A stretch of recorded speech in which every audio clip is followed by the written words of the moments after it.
उन्हाळ्यात चपाती भाकरीला पर्याय काय असा बऱ्याच जणांनी मला हा विचारलेला प्रश्न.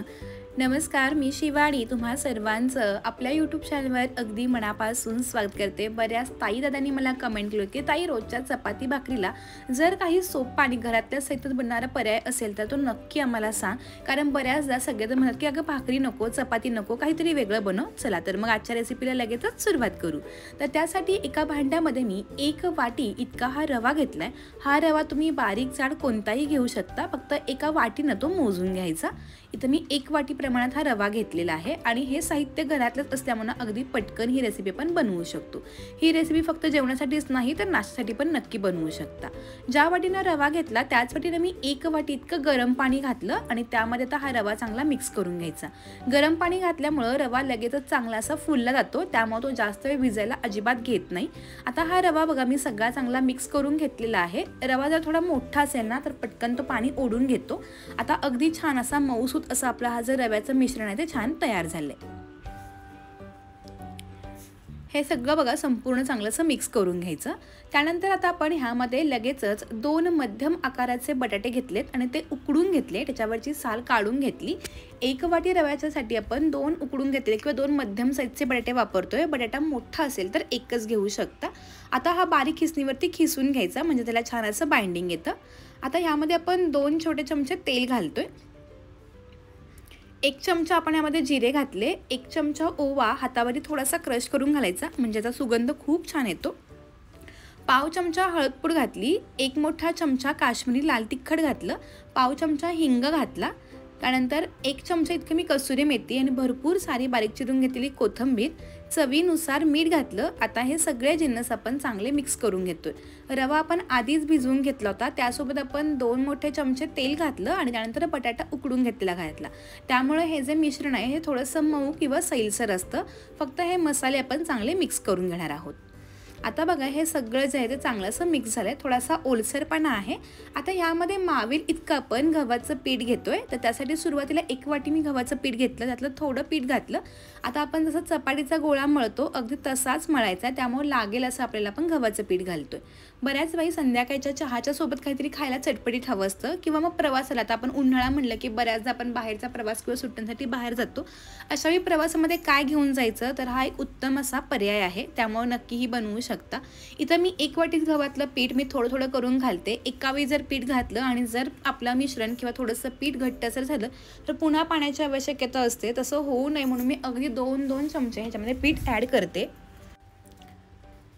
आता बघा अगदी मस्त असं आपलं हे पीठ जे आहे ते मळून तयार झालं आहे परफेक्ट. आता ह्यातलं बघा पाव वाटी पीठ जे शिल्लक राहिलं म्हणजे आपल्याला एकूण पाऊण वाटी इतकं पीठ लागलेलं आहे. आता ह्याच्यावरती झाकण ठेवून एक 5 ते 7 मिनटं वाट बघूयात. 5 ते 7 मिनटानंतर लगेचच गोळा पुन्हा एकदा चांगलासा मऊ करून घ्यायचा. लक्षात ठेवा हा गोळा जो आहे तो जास्त वेळ रेस्ट करायला अजिबात ठेवू नका, कारण रवा पण पूर्ण भिजवून घेतला. आता ह्याच्या छोट्या प्रमाणात म्हणजे ज्या पद्धतीने आपण पुलक्याला गोळे करतो ना अगदी तेवढ्या आकाराचे असे गोळे करून घ्यायचे.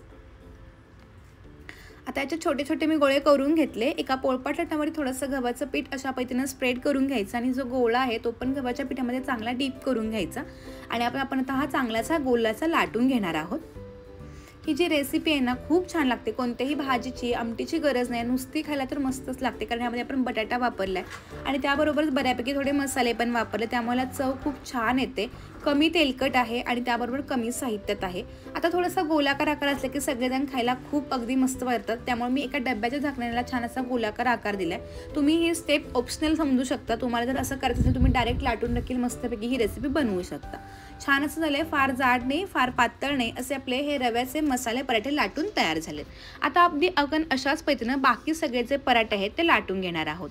साधारणपणे 1 वाटी रवा आणि 2 मध्यम साईजचे बटाटे आणि पाऊण वाटी गव्हाच्या पिठामध्ये ही रेसिपी जी आहे ते 18 ते 19 हे माझे पराठे बनतात, त्यामुळे अगदी पोटभराची ही रेसिपी होऊ शकते. तवा चांगला गरम करून घेतला. त्यानंतर एक एक पराठे आपण भाजून घेणार आहोत. थोडंसं सुरुवातीला मी तेल लावून घेतलं आणि त्यानंतर हे पराठे आपण शेकून घेणार आहोत. अगदी मस्त असे मध्यम गॅसवरती दोन्ही बाजूने डाग पडतील असे हे पराठे भाजून घ्यायचे. खूप मस्त लागतात. प्रवास असू दे, संध्याकाळच्या वेळेला असू दे किंवा चपाती भाकरीला पर्याय अशी ऑल इन वन रेसिपी आहे. रेसिपी खूप छान चवीला लागते. मी ह्याआधी तुम्हाला रव्याची मसाला पुरी दाखवली होती, पण ती तळून दाखवली होती. त्यामुळे मी आज तुम्हाला ही अगदी कमी तेलातली रेसिपी दाखवते. जर तुम्हाला आजचा व्हिडिओ कोणत्याही क्षणी जरा जरी आवडला असेल तर व्हिडिओला लगेच लाईक करून हा व्हिडिओ तुम्ही तुमच्या मित्रमैत्रिणी किंवा फॅमिलीसोबत नक्कीच शेअर करू शकता. आता बघा पराठे थोडेसे दाबून असे मस्तपैकी भाजून घेतले, मस्त असे डाग पडलेले आहेत. आता हा पराठा काढून घेऊ आणि अगदी अशाच पद्धतीने आपण बाकी सगळे पराठे भाजून घेऊयात. आता पराठे आकाराने छोटे आहेत, त्यामुळे तुम्ही एवढ्या मोठ्या तव्यामध्ये एका वेळी 3 ते 4 पराठे चांगलेसे भाजून घेऊ शकता. सगळे पराठे अगदी गरमागरम माझे भाजून तयार झालेत. हे गरमागरम पराठे नुसतेही छान लागतात. तुम्ही तूप किंवा दह्यासोबत हे नक्कीच सर्व करू शकता.